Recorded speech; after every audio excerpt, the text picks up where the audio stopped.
আসসালামু আলাইকুম। ধারাবাহিক পত্রিকা বিশ্লেষণে আমরা আমাদের পত্রিকাটি বিশ্লেষণ করব। আজ রোজ সোমবার। আহ, আজ রোজ সোমবার 15ই জুন, পহেলা আষাঢ়, 1433, 28 হিজ জিলহজ 1447। ঠিক আছে। প্রথম আলো পত্রিকার প্রথম পেজটা যদি আমরা দেখি, আমরা দেখছি যে প্রথম পেজে বড় করে লেখা আছে, হ্যাঁ, কুখ্যাত বেনজির দুবাইয়ে গ্রেপ্তার। ঠিক আছে। আচ্ছা, আমাদের যেহেতু মূল বিষয়টা এখানে ইম্পর্টেন্ট, তিনাকে দুবাইয়ে আটক করেছে ইন্টারপোল। হ্যাঁ, এই যে ইন্টারপোল, ইন্টারপোল, INTRPO, পোল, ইন্টারপোলের সাহায্যে তাকে আটক করা সম্ভব হয়েছে। ঠিক আছে। ইন্টারপোল সম্পর্কে যদি আমরা জানি, এটা হচ্ছে একটা ইন্টারন্যাশনাল ক্রিমিনাল পুলিশ অর্গানাইজেশন। ঠিক আছে। এটা হচ্ছে একটা ইন্টারন্যাশনাল ক্রিমিনাল ক্রিমি ক্রিমিনাল হ্যাঁ, পুলিশ অর্গানাইজেশন, পুলিশ অর্গানাইজেশন। এটা কিন্তু কোনো একটা বাহিনী নয়। ঠিক আছে। ইন্টারপোল কিন্তু কোনো একটা বাহিনী নয়, যে এমন আমাদের যেমন বাংলাদেশে পুলিশ আছে, ঠিক আছে, সেনাবাহিনী আছে, বিমান বাহিনী আছে, এমন কোনো বাহিনী নয় কিন্তু এটা। এটা হচ্ছে বিভিন্ন দেশের যে পুলিশ সদস্যগুলো আছে, পুলিশ বাহিনী আছে, এই পুলিশ বাহিনীগুলোর মধ্যকার একটা সংস্থা। বিভিন্ন তথ্য আদান প্রদান করা হয়। ঠিক আছে। যেমন বেনজির আহমেদকে আমাদের আটক করেছে আমিরাতে। ঠিক আছে। তাকে কিভাবে আটক করা হলো? বাংলাদেশ পুলিশ তাদেরকে ইনফর্ম করেছে যে এমন, হ্যাঁ, এই বায়োডাটা সম্পূর্ণ মানুষকে আমরা খুঁজছি, তার নামে এই রিপোর্টগুলো আছে। ঠিক আছে। এইটাকে বলে রেড নোটিশ। ঠিক আছে। এই রেড নোটিশ, হ্যাঁ, ইন্টারপোলের ভাষায় এটা NOTIC নোটিশ।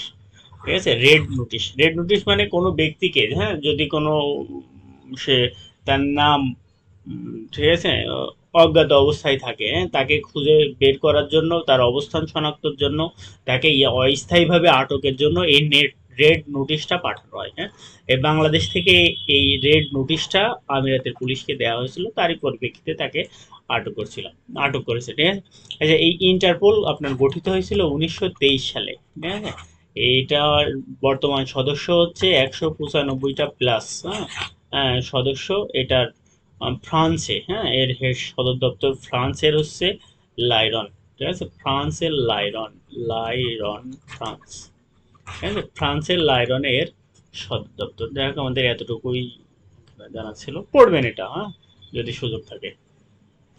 দেখেন, এখানে ইরান ইসরায়েল যুদ্ধের, যেহেতু গতদিনের পত্রিকা, তো আমরা জানি যে যুদ্ধের চুক্তিটি সুইজারল্যান্ডের জেনেভায়, হ্যাঁ, এই চুক্তিটি স্বাক্ষর হবে আগামী শুক্রবার। আগামী শুক্রবার। হ্যাঁ, সাধারণত মনে করা হচ্ছে ওখানে একটা 14 দফা দেয়া হবে। হ্যাঁ, 14 দফার একটা চুক্তি স্বাক্ষর হবে।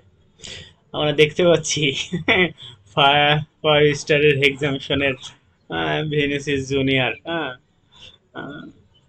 মরক্কোর সাথে খেলাটা আসলে একটু কেমন কেমন হয়ে গেছে বলা যেতে পারে। হ্যাঁ, ম্যাচ ড্র হলেও মরক্কোর বিজয় হয়েছে। আমি যদি আর একটু নিচে আসি,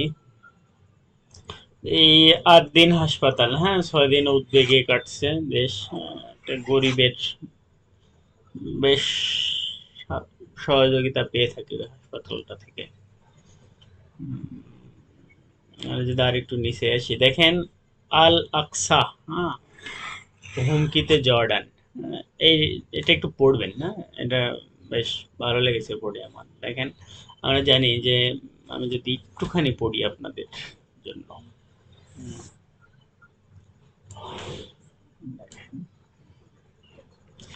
এই যে হচ্ছে মক্কা, মক্কা ও মদিনার পর ইসলামের তৃতীয় পবিত্রতম স্থান হচ্ছে আল আকসা। মুসলমানরা প্রায় 1400 বছর ধরে আল আকসা মসজিদে নামাজ আদায় করে আসছেন।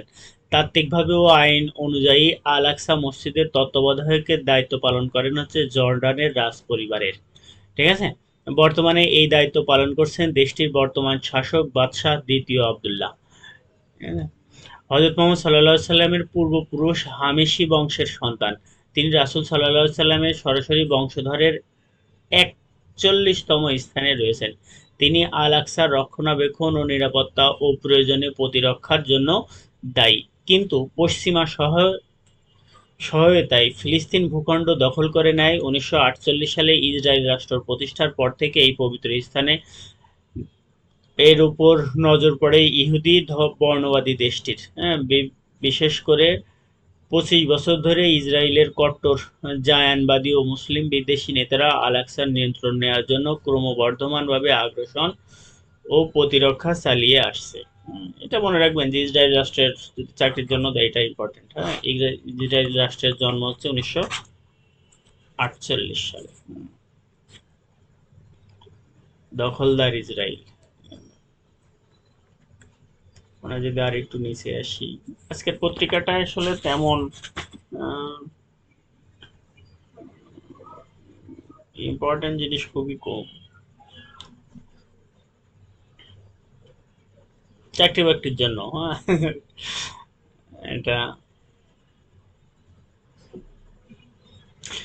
দেখেন আল জাজিরার একটা প্রতিবেদন এসেছে যে খরচ ও কেরিয়ার বিবেচনায়, হ্যাঁ, কম সন্তান নিচ্ছে ভারতীয়রা। হ্যাঁ, একটু দেখবেন যদি জানার ইচ্ছা থাকে।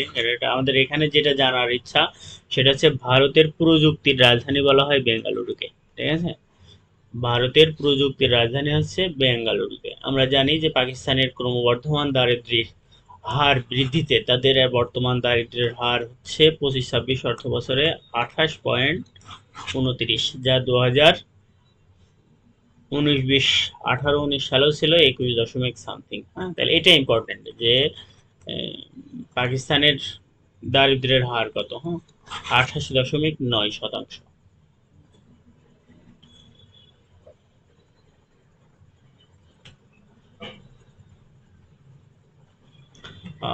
সাইবারি এই 2 গোলদাতা।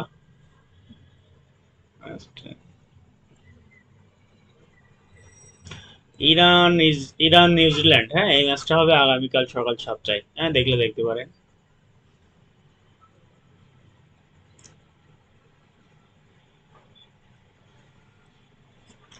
এটা বেশ ভালো লেগেছে। হ্যাঁ, সারা দেশে স্থায়ী পাবলিক পরীক্ষা কেন্দ্র স্থাপনের বিষয়ে সরকারের বিবেচনাধীন। এর বিষয়টা এমন, মনে করেন যে এই যে পরীক্ষার যেসব কেন্দ্রগুলো হয় না, সেই কেন্দ্রগুলো আলাদা স্থায়ীভাবে করার একটা পরিকল্পনা নিয়েছে সরকার। যে এই অঞ্চলে যা পরীক্ষা হবে, মনে করেন যে যে কোনো একটা জেলায় বা উপজেলায়, একটা উপজেলায় মনে করেন একটা কেন্দ্র থাকবে, বড় একটা অডিটোরিয়াম মতন কেন্দ্র থাকবে, ওখানে শুধু পরীক্ষাগুলোই আহ, অনুষ্ঠিত হবে। এই যে সমাজ কল্যাণ মন্ত্রণালয়ের খসড়া নীতি, ফ্যামিলি কার্ড জালিয়াতি রুখতে এআই ব্যবহারের পরিকল্পনা। ঠিক আছে, নির্বাচনী প্রতিশ্রুতির অংশ হিসেবে দেশের প্রান্তিক দারিদ্র্য ও নিম্নবিত্ত পরিবারগুলোকে একটি সমন্বিত ডিজিটাল নিরাপত্তা কাঠামোতে আনতে ফ্যামিলি কার্ড কর্মসূচি করেছে বিএনপি সরকার। এই সূচিতে কোনো ধরনের জালিয়াতি রুখতে কৃত্রিম বুদ্ধিমত্তা, এআই বা মেশিন লার্নিং ভিত্তিতে অসঙ্গতি শনাক্তকরণ প্রযুক্তি ব্যবহারের পরিকল্পনা করা হচ্ছে। সমাজ কল্যাণ অধিদপ্তরের ফ্যামিলি কার্ড বাস্তবায়ন নীতি 2026 এর খসড়ায় এসব বিষয় উল্লেখ করা হয়েছে। গতকাল সোমবার নীতি মন্ত্রণালয়ের ওয়েবসাইটে এটা প্রকাশ করা হয়। নীতিতে বলা হয়, আবেদনকারীকে তথ্য সঠিকতা নিশ্চিত করতে এনআইডি কার্ড, এনবিআরবি, বিআরটিএ বা ব্যাংকগুলোকে সেন্ট্রাল ডাটাবেজের সঙ্গে এপিআই সংযোগের মাধ্যমে তথ্য যাচাই করা রূপরেখা তৈরি করা হয়েছে। এতে আরও বলা হয়েছে, আবেদনকারীর তথ্য সত্যতা ও সঠিকতা যাচাইয়ের জন্য সঠিকতা যাচাই করার রূপরেখা তৈরি করেছে। এতে আরও বলা হয়েছে, আবেদনকারীর তথ্য সঠিকতা যাচাই করার জন্য জাতীয় পরিচয়পত্র, এনআইডি কার্ড, জাতীয় রাজস্ব বোর্ড এনআরবি, জাতীয় সড়ক কর্তৃপক্ষ, ভূমি মন্ত্রণালয়, জন্মজীবন এবং বাণিজ্যিক ব্যাংকগুলো সহযোগিতা নেবে।